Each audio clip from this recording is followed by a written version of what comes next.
ইব্রাহিম আত-তাইমির নামও ইব্রাহিম, ইব্রাহিম নখঈর নামও ইব্রাহিম। দুজন বড় মুহাদ্দিস, বড় তাবেঈ। মামলা হয়েছে ইব্রাহিম নখঈর নামে। হাজ্জাজ ইবনে ইউসুফ রাষ্ট্র বিরোধী মামলা দিছে। অপরাধী জেলখানায় পাঠায় দাও। পুলিশ যায় ইব্রাহিম তাইমিকে যায় বলে, এই অ্যারেস্ট, গ্রেফতার। ইব্রাহিম তাইমি নিজেও জানেন যে মামলাটা আসলে আমার নামে না, মামলা হলো ইব্রাহিম নখঈর নামে। জান্না শুননা উনি বললেন, বান্দা হাজির, গ্রেফতার করে হালাও। তো উনি হাত আগায় দিছেন, হাতে হাত করে পড়ায় ফেলছে।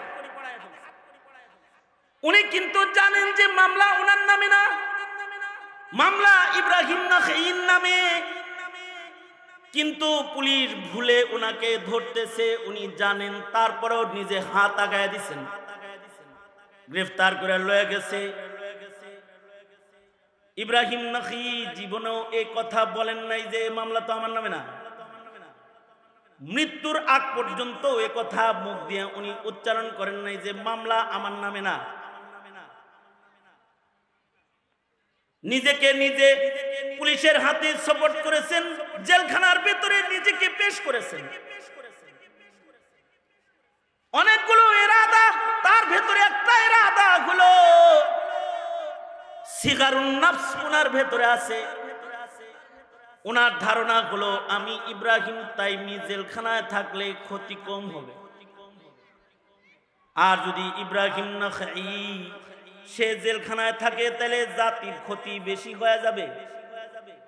সুতরাং সে বাইরে থাক, তার জেলটা আমি খাটতে থাকি। নিজেকে নিজে ছোট মনে করতেছে। আরেকটা হলো নিজের জন্য যেটা পছন্দ করা, পড়ার জন্য ওইটা পছন্দ করতেছে। আহিব্বা লিন-নাসি মা তুহিব্বু লিনাফসিকা তাকুন মুসলিমান। মুসলমান হইতে হলে পরের জন্য যেটা পছন্দ করবে ওইটা নিজের জন্য পছন্দ করতে হবে। নিজের জন্য যেটা অপছন্দ করবে এটা আরেক ভাইয়ের জন্য অপছন্দ করতে হবে। সঙ্গত কারণে ভাই ইব্রাহিম নখঈ জেলে থাক, এটা যেমন পছন্দনীয় নয়, তো ভাইয়ের জায়গায় দরকার হয় আমি থাকি। এক ইব্রাহিমের কল্যাণকামী হয়ে নিজেকে নিজে ছোট মনে করে ইব্রাহিম তাইমি জেলখানার ভেতরে নিজেকে পেশ করেছেন। এবং আশ্চর্য, ওনার সাওয়ানিহের ভেতরে আছে জেলখানার ভেতরে উনি ইন্তেকাল করেছেন। আশ্চর্য জেল ছিল তখন। এমন জেলখানায় পাঠানো হয়েছে যেই জেলখানার উপরে ছাদ নাই। অর্থাৎ যখন বারিশ বর্ষণ হয়, বৃষ্টিতে ভিজতে হয়, যখন রৌদ্র উঠে তখন রৌদ্রের আগুনে পুড়তে হয়। মরুভূমির মাঝখানে ছাদবিহীন জেল। এখনকার জেল, এখনকার জেলের ভিতরে মোবাইলও আছে, কম্পিউটারও আছে। এখনকার জেলখানার ভিতরে খাটও আছে, মশারিও আছে, আন্ডা মাছ খান্ডা আছে, ভালো খাবার আছে। কিছু মানুষ তো জেলে থাকে না, শ্বশুরবাড়ি থাকে। জামিন হওয়ার পরে বাইরে হয় না। কি ভাই আপনার না জামিন হয়ে গেল, বাইরেলেন না? বাইরেলে আবার ধরবো, ভিতরেই থাকি ভালো। অথবা বাইরে গেলে ক্রসফায়ার করবো, এনে শ্বশুরবাড়ি আছে, আরামে আরামে থাকে, খায় দায় ভালো, খায় ভালো পরে জেলখানায়। আর ওই সময়ের জেল ছাদবিহীন জেল। আগের জমানার জেল ছিল কুয়ার ভিতরে জেল, কুয়ার ভিতরে ফেলে দেওয়া হতো। কুয়ার ভিতরে, এই কূপের ভিতরে বছরের পর বছর থাকতো। ইমাম সারাখসি রহমাতুল্লাহি আলাইহি তিনি হুকুমতের বিরুদ্ধে একবার উঙ্গুলি তুললেন। হুকুমতের উঙ্গুলি দেখাইলেই তো মুশকিল। শেখ সাজিদুর রহমান দামাত বরকাতুহুম হুকুমতকে উঙ্গুলি দেখাইছে, যে আইন বুঝা শুনা পাশ করে দেখাইছে না। আগের যুগেও আলেমরা এরকম উঙ্গুলি দেখাইতো, উঙ্গুলি দেখাইলেই সমস্যা।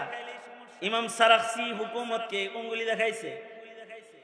হুকুমত ইমাম সারাখসিকে জেলখানার ভেতরে ফেলে দিয়েছে। কেমন জেলখানায় দিছে? যে জেলখানা 45 ফিট মাটির নিচে, 45 ফিট গভীর কূপের ভিতরে ওনাকে ফেলে দেওয়া হয়েছে। আর এই কূপের উপরে লোহার ঢাকনা দেওয়া আছে, জালি দেওয়া আছে। বৃষ্টি আইলে বৃষ্টিও পড়ে, রোদ পড়ে। রোদ যখন উপরে থাকে তখন রোদ ঢুকে, অন্ধকার কূপের জেল। এখানে ওনাকে 11 বছর রাখা হয়েছে। আশ্চর্য, একজন আলেম জেলখানার ভেতরেও ইলম থেকে নিজেকে দূরে রাখে নাই। ইমাম সারাখসির ছাত্ররা যায় হুকুমতকে বলে, আমাদের উস্তাদ জেলখানায় আছে, আমরা জেলখানায় পড়ব, আমাদেরকে উস্তাদের জেলখানার চতুর্দিকে বসে পড়ার অনুমতি দেওয়া হোক। সরকার ইমাম সারাখসিকে জেলখানার ভেতর থেকে পড়ানোর অনুমতি দিয়ে দিচ্ছে। ইমাম সারাখসি উনি জেলখানার ভেতর থেকেই সবক পড়াইতেছে। ছাত্ররা উপরে ইলম শিখতেছে। মাবসুতের 11 খণ্ড 11 বছরে উনি জেলখানা থেকে তাকরির করেছে, ছাত্রদেরকে পড়াইছে আর ছাত্ররা লিখছে। বাকি খণ্ডগুলো উনি জেলখানা থেকে বের হয়ে সম্পূর্ণ করছে কিতাব। আমাদের আকাবিররা জেলখানার ভেতরে ইলম সংরক্ষণ করার জন্য দেয়ালের ভেতরে ইলম লেখা, ইস্তেমবাদ করে মাসাইল লেখা রেখে গেছে। জেলখানার ভেতরে মৃত্যু হয়েছে, জেলখানার ভেতরে দেয়ালে দেয়ালে দেয়ালে দেয়ালে মাসাইল লিখে গেছে। মৃত্যুর পরে ছাত্ররা কুয়ার ভেতরে ঢুইকা অথবা তাদের জেলখানার দেয়ালের ভেতর থেকে ইলম হাসিল করেছে ছাত্ররা। ওনারা জেলখানার ভেতরে ইবাদত করেছে, রাতভর নামাজ পড়েছে। জেল জীবনে নিরিবিলি ইবাদত করার জন্য নিজেকে জেলখানায় প্রেরণ করলেন ইব্রাহিম আত-তাইমি। আর ইব্রাহিমে নাখঈকে সাধারণ মানুষের ভেতরে কাজ করার জন্য উনাকে মুক্ত রেখে আর একজনের মামলা নিজের মাথায় নিয়ে উনি জেলখানায় চলে গেলেন। 6 মাস পরে ওনার মা ওনারে দেখতে গেছে। ইব্রাহিম তাইমির মা ইব্রাহিম তাইমিকে দেখার জন্য গেছে হাজ্জাজের জেলখানায়। যায় দেখে রোদ্রের তাপে গায়ের চামড়া, গরমের মৌসুম ছিল তখন, গায়ের চামড়া পুইরা কালো হয়ে গেছে। এখনো যে সকল আলেমরা জেলখানায় আছে তাদেরকে দেখলে, তাদের জেলখানার কষ্ট দেখলে, তাদের চেহারা দেখলে কলিজা ফেটে রক্তক্ষরণ হয়। ইব্রাহিম আত-তাইমিকে মা এক নজর দেখা চিনতেছে না যে কোনটা আমার ছেলে, এটা চিনতেছে না। মা যা বলে, ইব্রাহিম এভাবে কষ্ট জেলখানায় তুমি করবে? ইব্রাহিম আত-তাইমি বলে, মা তোমার একটা সন্তান যদি এখানে বন্দী থেকে দিনের উপকার হয় তাহলে তোমার সবর করতে হবে না। মাকে সান্ত্বনা দিয়েছে। এবং ইব্রাহিম তাইমি জেলখানার ভেতরে ইন্তেকাল করেছে। জেলখানার ভেতরে উনি শাহাদাত বরণ করেছেন। ওই যে কি ইলমের মর্যাদা দিতে যায় নিজেকে নিজে ছোট বানায়া আর আরেক ভাইয়ের কল্যাণ কামনা কইরা জেলখানায় নিজে মরছেন, কিন্তু আরেক ভাইকে ক্ষতিগ্রস্ত করেন নাই। রুহামাউ বাইনাহুম, আলেম আলেমী ছিল ওইরকম হৃদ্যতা। ও ওইটা একটা জমানা ছিল। আর এখন হলো আলেম জেলখানায় নামধারী মৌলবীরা আলেমদের বিরুদ্ধে লেগে যায়। এখন হলো এইটা। আর তখন হলো আলেমকে মুক্ত রাখতে আরেক আলেম জেলখানার বন্দী হয়ে যায়। ইলমের সম্মান তারা যেই রকম জানতো ওই রকম তারা মানত। মানার কারণে তাদের নাম ইলমি মসনদের চূড়ায় আল্লাহ তাআলা উঠায় দিয়েছিলেন। আমাদের আকাবের হযরতরা এরকমই ছিলেন, এইরকমই ছিলেন। যেটুকুন জানতেন ওটুকুনকে মানতেন। আমরা এই বিজ্ঞান আর গুগলের যুগে, কম্পিউটার আর সায়েন্সের যুগে জানি অনেক, কিন্তু মানি কম। না মেনে শুধু জানার মাধ্যমে ইলমের মূল্যায়ন প্রতিষ্ঠা হয় না, আর আলেমে দ্বীন বনা যায় না, আল্লাহর কাছে চক্ষুওয়ালা হিসাবে নাম লেখানো যায় না। যেটুকুন জানে ওটুকুনকে মেনে তারপরে আলেমে দ্বীন হইতে হয়। জারির ইবনে আব্দুল্লাহ সাহাবী, নবী পাকের ইন্তেকালের মাত্র 6 মাস আগে কালেমা পড়ে মুসলমান হয়েছেন। হযরত জারির ইবনে আব্দুল্লাহ 6 মাস আগে মুসলমান হয়েছেন নবীজির ওফাতে। এই 6 মাস নবীজির সোহবতে কঠিন ভাবে লেগেছিল। আল্লাহর রাসূল সাল্লাল্লাহু আলাইহি ওয়াসাল্লামের কাছে যখন তিনি মুসলমান হয়ে বায়াত হইতেছিলেন, তখন আল্লাহর রাসূল সাল্লাল্লাহু আলাইহি ওয়াসাল্লাম জারির ইবনে আব্দুল্লাহকে মুসলমান বানায়া যে ওয়াদাগুলো করাইতেছিলেন, নামাজ পড়বা, যাকাত দিবা, হজ করবা, এই সকল ওয়াদা করাইতেছিলেন। শিরিক করবা না, আর অপরের কল্যাণ কামনা করবা। আন-নুসহা লিকুল্লি মুসলিম। ইমাম বুখারী রাহমাতুল্লাহি আলাইহি এই নসিহতকে শুধুই মাত্র জারির ইবনে আব্দুল্লাহর জন্য নবীর নসিহত এটা বলেন নাই। ইমাম বুখারী বলেন এটা সারা দুনিয়ার মুসলমানের জন্য নসিহত। জারির ইবনে আব্দুল্লাহকে আল্লাহর রাসূল নসিহত করাইছিলেন, নসিহত করেছিলেন তওবার সময় যে মানুষের খায়ের খাহি করো। মুসনাদে আহমদের ভিতরে রওয়ায়াত আছে, উনি মানুষের খায়ের খাহির এই আমল করতে যে উনি 300 টাকার জিনিস 800 টাকা দিয়েও কিনছে। জারির ইবনে আব্দুল্লাহ গেছেন বাজারে ঘোড়া কেনার জন্য। ঘোড়া কিনতে যায় ঘোড়াওয়ালাকে বলে, এই ঘোড়া বেচবা? হ্যাঁ, দাম কত? 300 দিরহাম। আশ্চর্য সাহাবী জারির, উনি বলে এই এত দামি ঘোড়ার দাম বুঝি 300 টাকা হয়? তুমি তো একটা মগা, ভাও বাড়াও, দাম বাড়াও।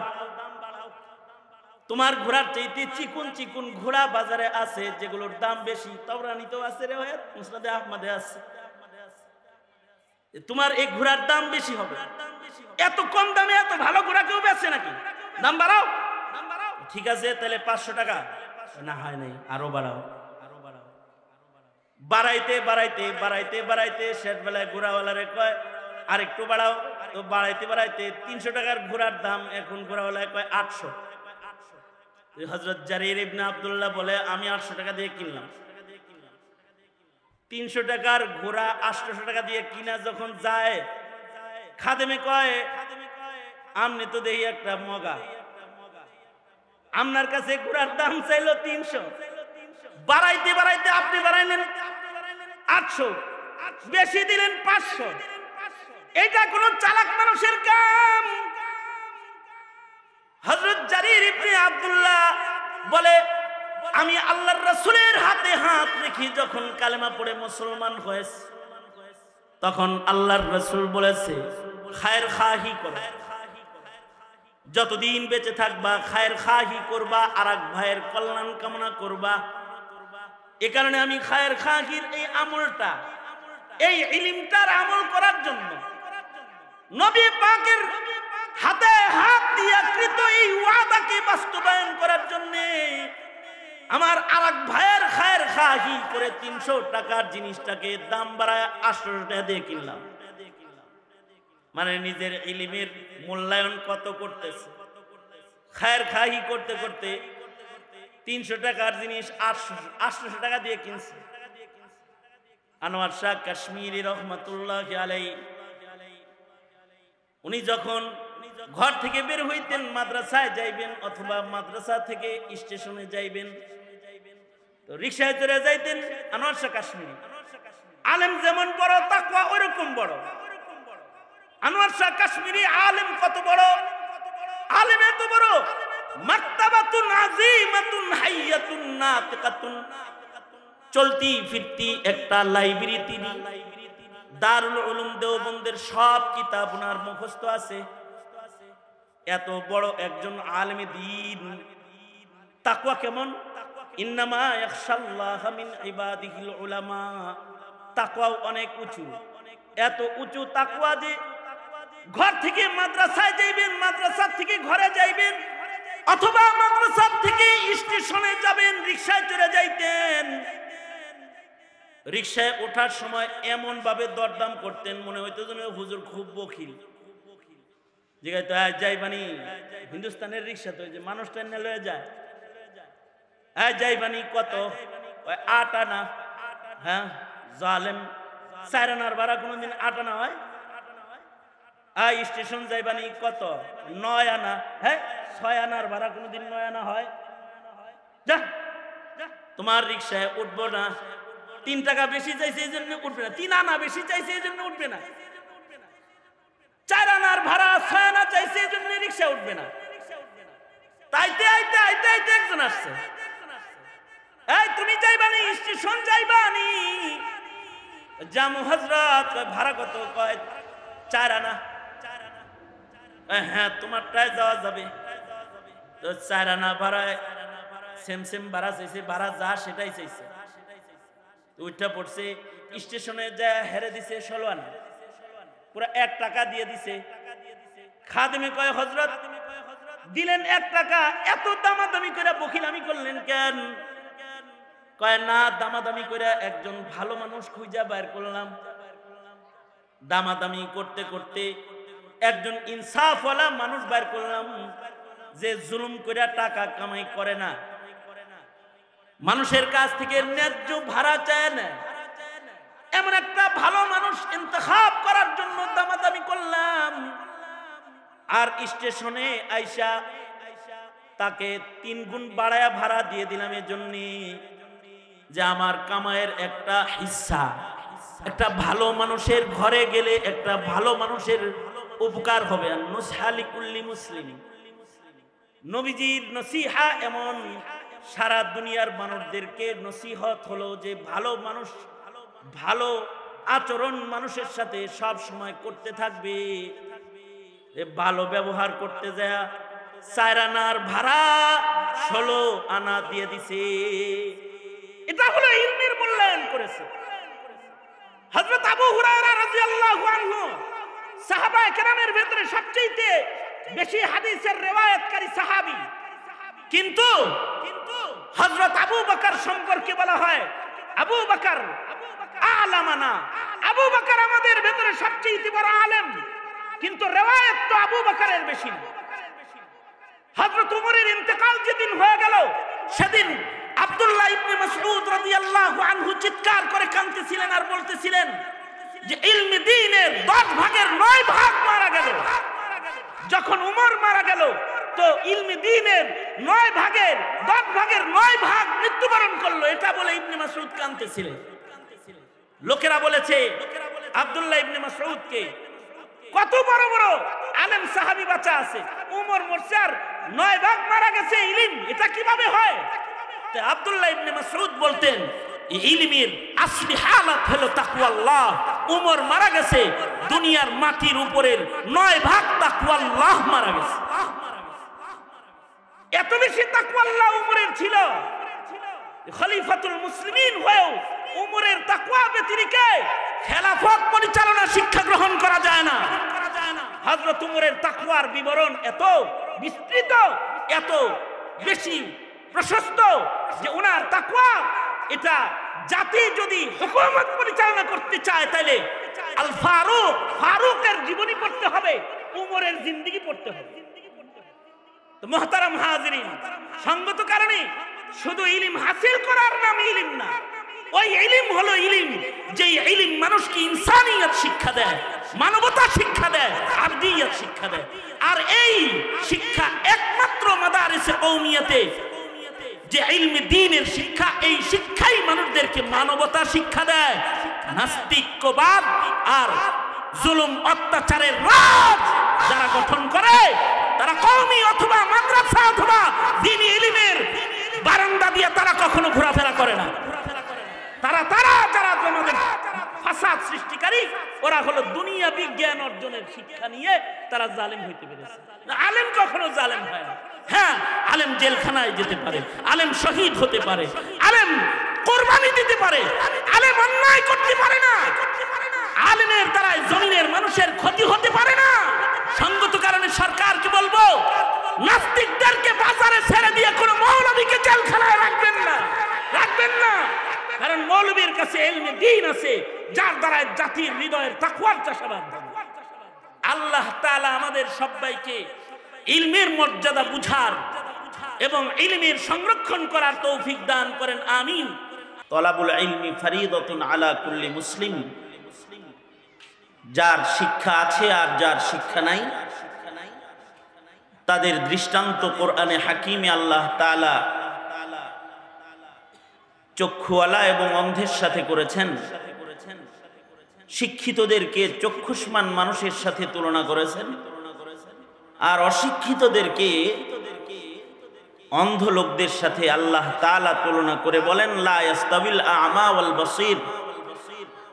চোখওয়ালা আর চোখ ছাড়া দুইজন তো সমান নয়। যাদের শিক্ষা দীক্ষা আছে আর যাদের শিক্ষা দীক্ষা নাই, এই দুই দল সমান নয়। দুনিয়াতে দুই রকমের শিক্ষা আছে। একটা শিক্ষা হলো জাগতিক শিক্ষা, যেই শিক্ষার জন্ম মানুষের আকল থেকে, আর যেই শিক্ষা অর্জন হয় হাওয়াসে খামসার মাধ্যমে। এই শিক্ষাটা এটার উপরে বিশ্বাস আনা, ইয়াকিন রাখা, এটা ঈমান না। বরঞ্চ এই হাওয়াসে খামসার দ্বারা যেই ইলম বা শিক্ষা অর্জন হয়, যার শিক্ষা অর্জন হয়েছে তার নিজেরই এর উপরে সন্দেহ হয়, শক শুবার অবকাশ আছে, সন্দেহ আসে। চোখের দ্বারা একটা কিছু দেখছে, দেখে দেখে নিজেই আবার চিন্তা করে কি ঠিক দেখছি না ভুল দেখছি। মুখে একটা জিনিস স্বাদ আস্বাদন করেছে, জিহ্বায় লাগাইছে, খাওয়ার পরে আবার চিন্তা করতেছে আসলে কি স্বাদ নাকি।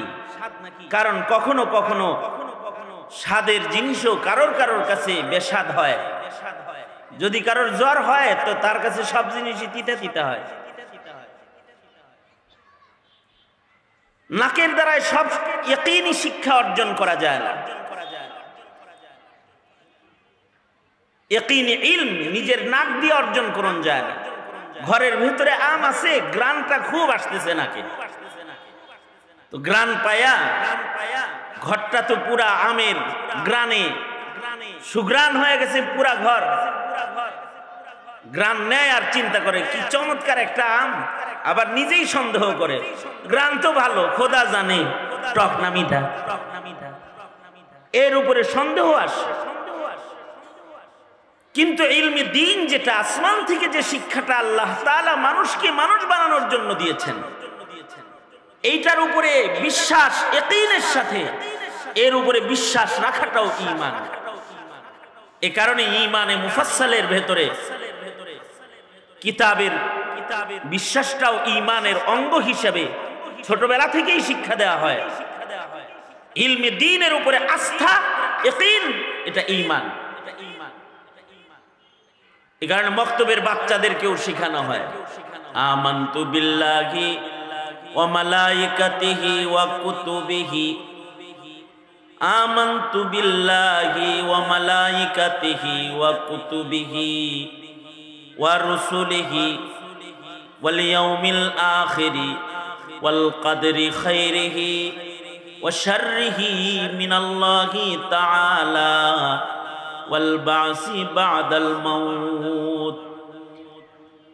যে সকল ঈমানে মুফাসসাল বাচ্চাদেরকে শেখানো হয় তার উপরে এটাও যে আল্লাহর পক্ষ থেকে যে ইলমগুলো জমিনে আসছে এর উপরে ঈমান, বিশ্বাস, ইয়াকিন হৃদয়ে রাখতে হয়।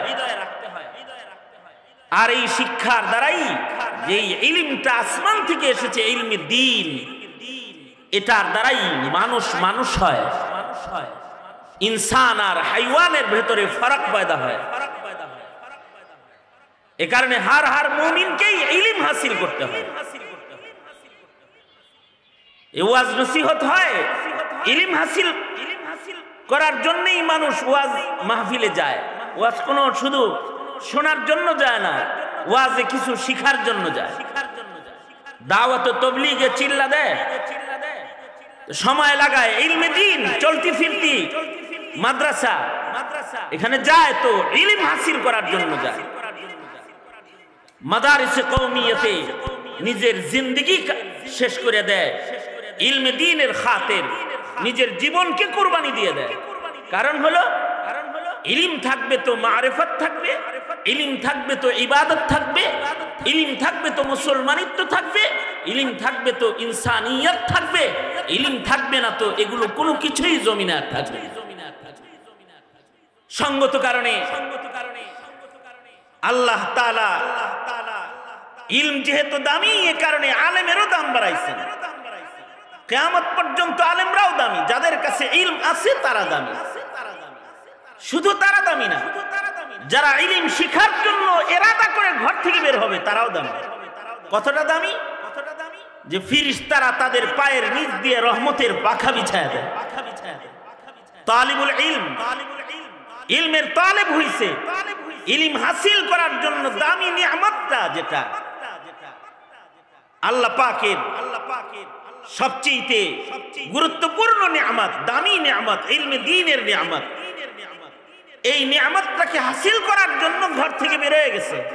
তো হাদিসে আছে ফেরেশতারা এই তালিবুল ইলমের পায়ের নিচে রহমতের পাখা বিছায়া দেয়।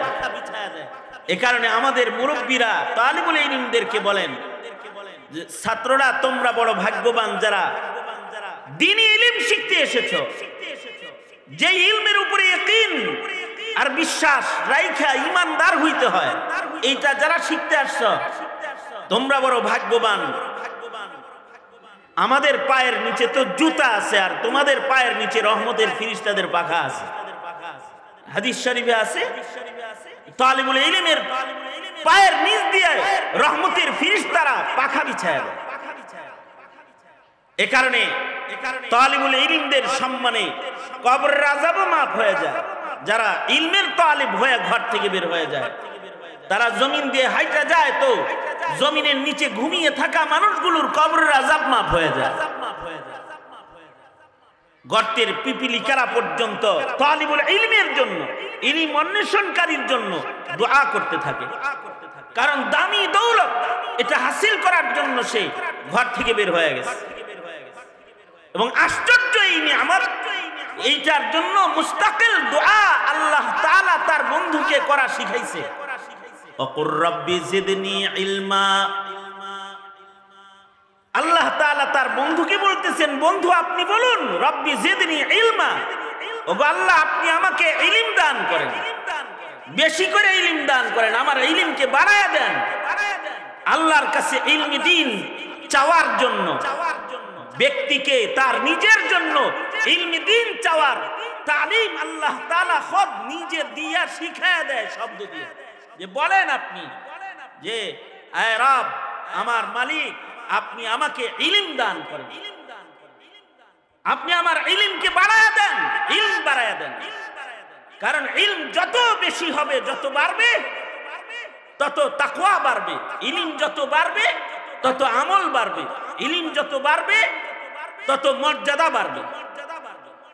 যার কাছে বড় ইলমের খাজানা থাকবে তার মর্যাদা বড় হয়ে যাবে, বড় আলেমের দাম বেশি।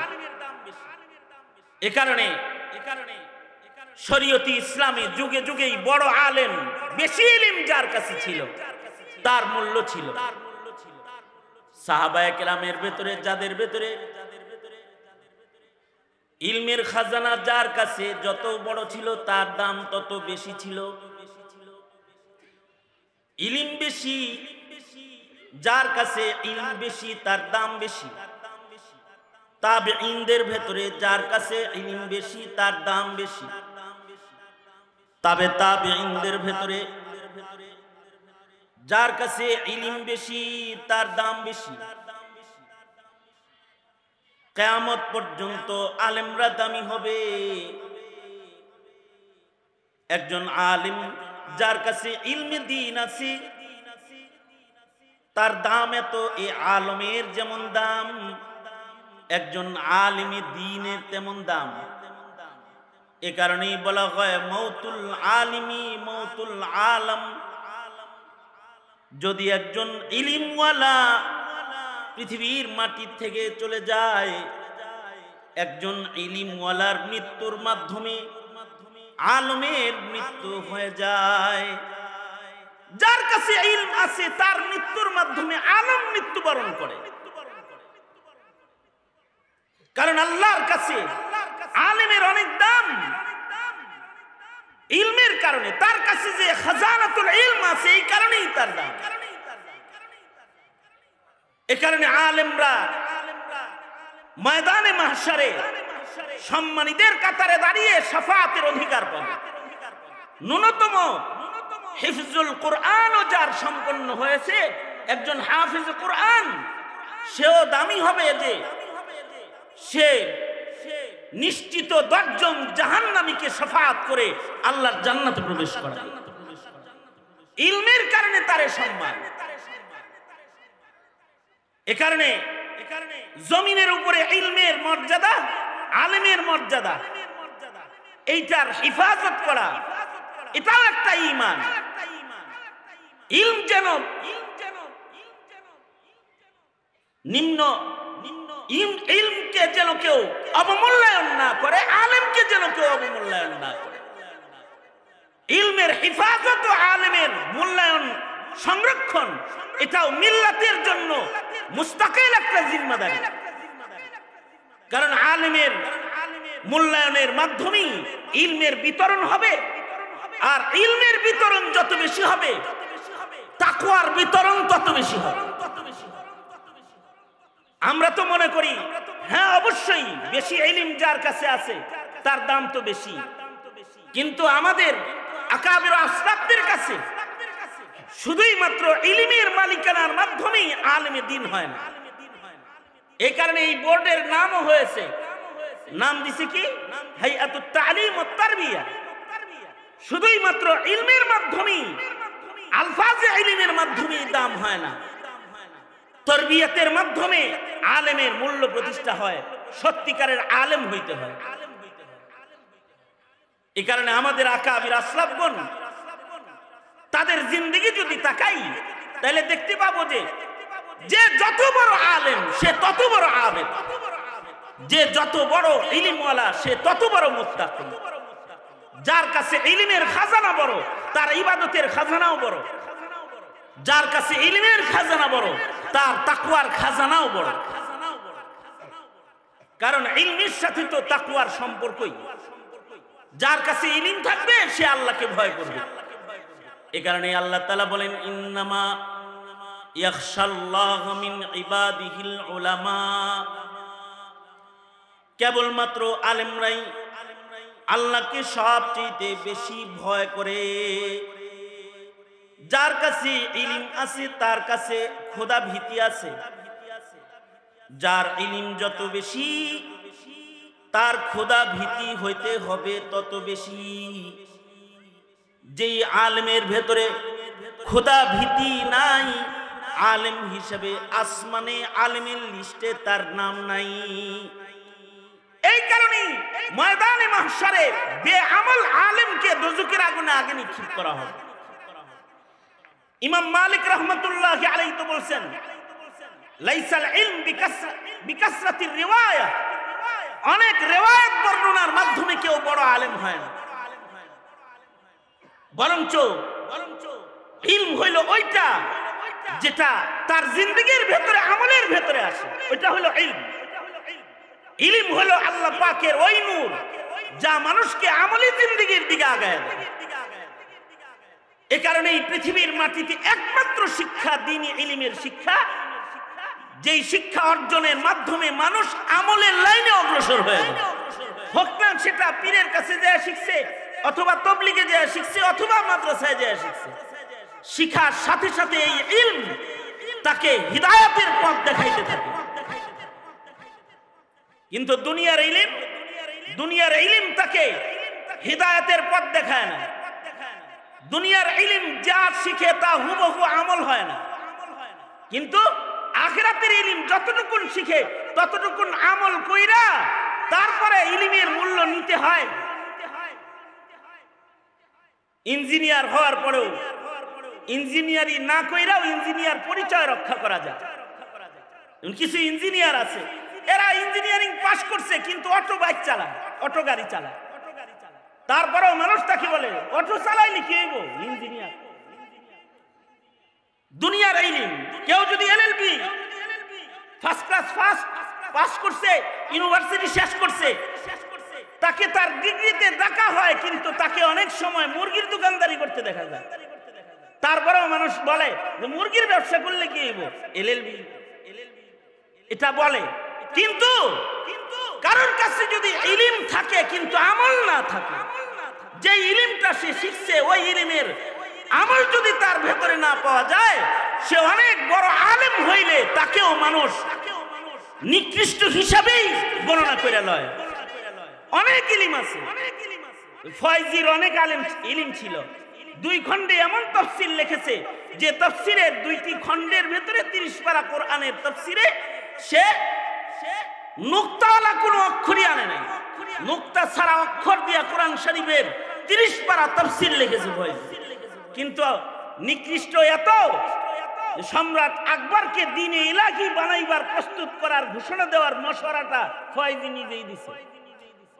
সেই আকবরকে বলেছে 1000 বছর যেহেতু হয়ে গেছে, পুরান দিন যেটা এটা পুরান হয়ে গেছে, এখন নতুন দিন চলবে, আপনি একটা দিন বানায় আলান, চালায় আলান। অথচ তার কাছে ইলম এত বেশি যে 30 পারা কোরআনের তাফসীর লিখেছে নুক্তা ছাড়া অক্ষর দিয়া, নুক্তা ছাড়া হরফ দিয়া কিতাব লিখছে। এই ইলমের নাম তো ইলম না, যে ইলম তাকে হিদায়াতের পথ দেখায়।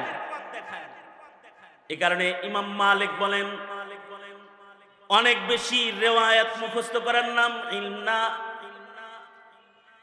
ইলম হলো আল্লাহ পাকের ওই নূরের নাম যেটা কারোর ভেতরে আসলে পরে সে হিদায়াতের পথে পরিচালিত হয়, হোক না সেটা অল্প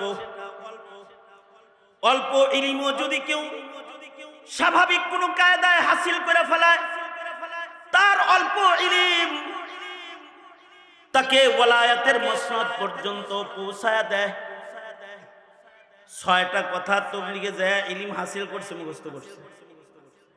এই 6টা কথা তাকে নামাজ পড়ায়, 6টা কথা তাকে তাহাজ্জুদ পড়ায়। এই 6টা কথা, 6টা ইলম শুনা হৃদয়ের ভেতরে জায়গা দিয়েছে। এই 6টা কথা তাকে ঘুষ থেকে ফিরায়, সুদ খাওয়ার থেকে ফিরায়। অল্প গুনাহ 6খান ইলম মুখস্থ করে সে পাক্কা একজন সুন্নতওয়ালা হয়ে যায়। অর্থাৎ তার অর্জিত ইলমটা সামান্য হইলেও এই ইলমটা তাকে হিদায়াতের পথে চালায়।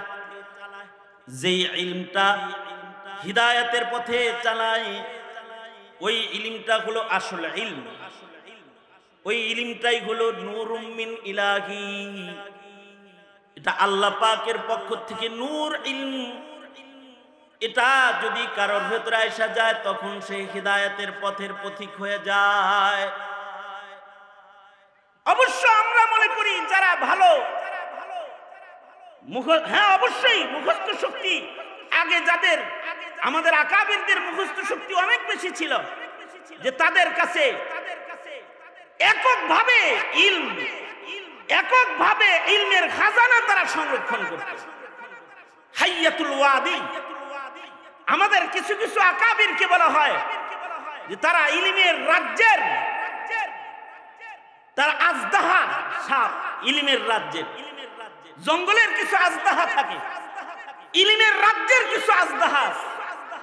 শামসুদ্দিন জাহাবি রহমাতুল্লাহি আলাইহি ইলমের রাজ্যের আজদাহা, নবীজির সব হাদিস একাই শুনাইতে পারে। আবু যুরআ রাজি রহমাতুল্লাহি আলাইহি ইলমের রাজ্যের আজদাহা, যে 7 লক্ষ নবীজির সহিহ হাদিসের 6 লাখ উনি একাই বলতে জানে।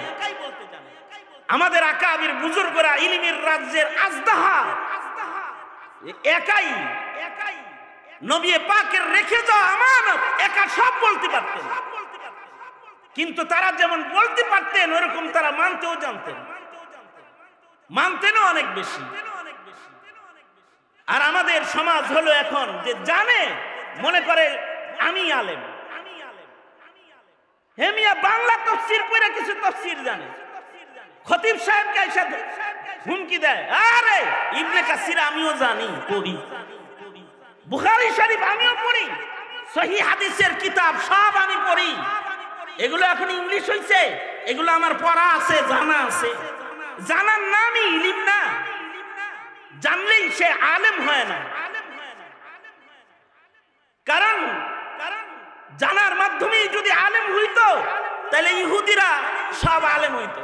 ইহুদিদের কাছে ইলম অনেক ছিল, তাদের কাছে রিওয়ায়াত অনেক আছে, তাওরাত পুরাটা মুখস্থ, মুখস্থ শক্তি, হিফজ শক্তি তাদের অনেক আছে, কিন্তু তারা তাদের ইলম মাফিক নিজেদেরকে পরিচালিত করে নাই।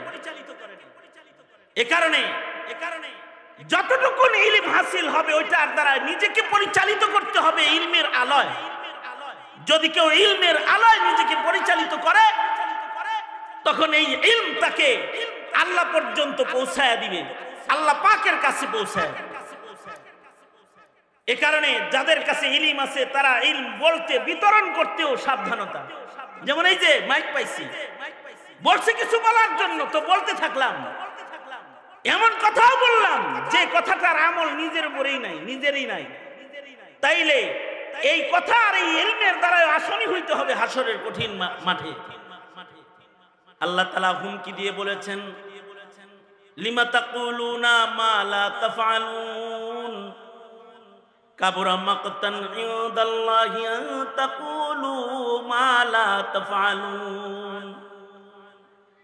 এমন তাহকিক, এমন কথা, এমন ওয়াজ, এমন নসিহা, এমন ইলম আমার জন্য উপকারী না, আপনার জন্য উপকারী না, যেটা জানি অথবা বলতে পারি কিন্তু মানি না।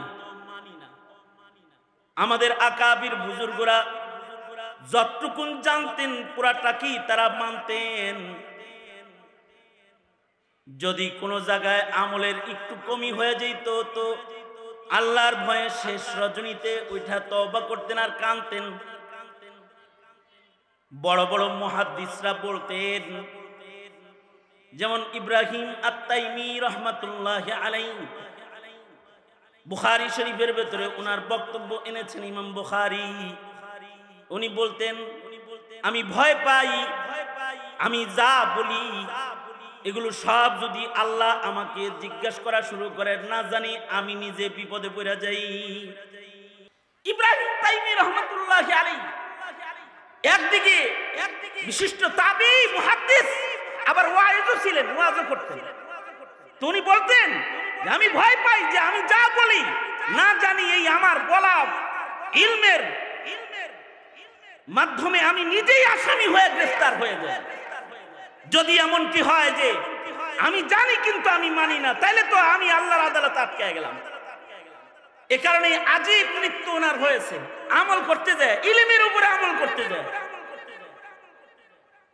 হাজ্জাজ ইবনে ইউসুফ তখন খলিফাতুল মুসলিমিন, হাজ্জাজ ইবনে ইউসুফ ওই সময় ইব্রাহিম তাইমি রাহমাতুল্লাহি আলাইহি ভুল মামলায় গ্রেফতার হয়ে গেছেন।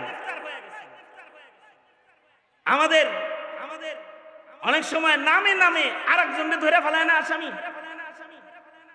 আমাদের 13 নম্বর সেক্টরের জুনায়েদ কাসিম সাহেবরে যে মামলায় ধরছিল, মামলা হলো জুনায়েদ কাসিম ব্রাহ্মণবাড়িয়া, কিন্তু পুলিশ ধরে নিয়ে গেছে ওনারে। ইব্রাহিম তাইমি রাহমাতুল্লাহি আলাইহি উনার যুগে আরেক ইব্রাহিম ছিলেন, উনিও বড় মুহাদ্দিস, ইব্রাহিম আন-নাখাই। ইব্রাহিম নাখাইর নামে হলো মামলা। উনার বক্তব্যের কারণে হাজ্জাজ ইবনে ইউসুফ নারাজ ছিল। হাজ্জাজ ইবনে ইউসুফ আইন জারি করে দিল, যাও ইব্রাহিম নাখাইকে জেলখানায় আটকায় দাও। আজীব ইত্তেফাক, নামও দুজনের ইব্রাহিম, নামী মুহাদ্দিস, বাপের নামও এক। কারণ আগের যুগে ভালো নাম ঘরে ঘরে ছিল।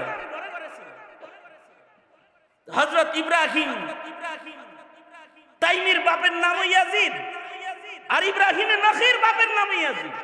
পুলিশ যায় জিজ্ঞাসা, আপনার নাম কি? কয় ইব্রাহিম। বাপের নাম কি? কয় ইয়াজিদ। হাত করি পড়ো। বাপের নামও মিলছে, নামও মিলছে, কারণ আগে তো ভালো নাম ঘরে ঘরে ছিল। আব্দুর রহমান ইবনে আব্দুর রহমান ইবনে আব্দুর রহমান, আব্দুল্লাহ ইবনে আব্দুল্লাহ ইবনে আব্দুল্লাহ, মুহাম্মদ ইবনে মুহাম্মদ ইবনে মুহাম্মদ। দাদার নামও মুহাম্মদ, বাপের নামও মুহাম্মদ, নাতির নামও মুহাম্মদ। ভালো নামের ভিড়। এলাকায় মুফতি সাহেব একজন আছে, তার নাম ইব্রাহিম। বক্তা সাহেব একজন আছে, তার নামও ইব্রাহিম। মুহাদ্দিস সাহেব যিনি আছেন এলাকায়, তার নামও ইব্রাহিম। ইব্রাহিম নামের মুহাদ্দিসের অভাব নাই তখন। মুহাম্মদ নামের মুহাদ্দিসের অভাব ছিল না এক সময়। উজবেকিস্তানে একটা কবরস্থান আছে যেখানে হাজার হাজার মুহাদ্দিসকে কবর দেওয়া হয়েছে। 1700 মতো মুহাদ্দিসকে কবর দেওয়া হয়েছে এক গুরুস্থানে, যাদের সবার নাম মুহাম্মদ, এবং এদের সবাই লক্ষ হাদিসের হাফিজ। 1 লক্ষ করে হাদিস তাদের সনদ সহ মুখস্থ। একই গ্রামের বাসিন্দা, সবার নাম আবার মুহাম্মদ। 1 লাখ করে হাদিস মুখস্থ, নাম মুহাম্মদ।